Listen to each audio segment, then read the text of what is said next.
How to disable autoplay on Reddit. For this, go ahead and open up your Reddit application on your mobile device. Make sure to log into your Reddit.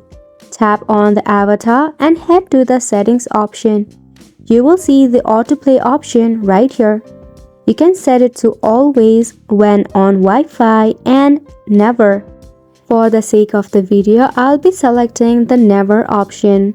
Once you tap on it, you'll be disabling the autoplay option for your Reddit. For some reason, if you cannot go ahead and set up this feature on your Reddit, there might be some of the connection or bug issue. To solve that, exit your Reddit application and check for your Wi-Fi connection first and foremost. If your Wi-Fi is acting well, tap and hold your Reddit app and go to App Info. Force stop the application, then head to Storage and Cache to clear up the cache. This will solve the bug issue. You can also check for an update on your Play Store or App Store. Search for Reddit and tap on it. If there is an update, tap on Update and leave for an update.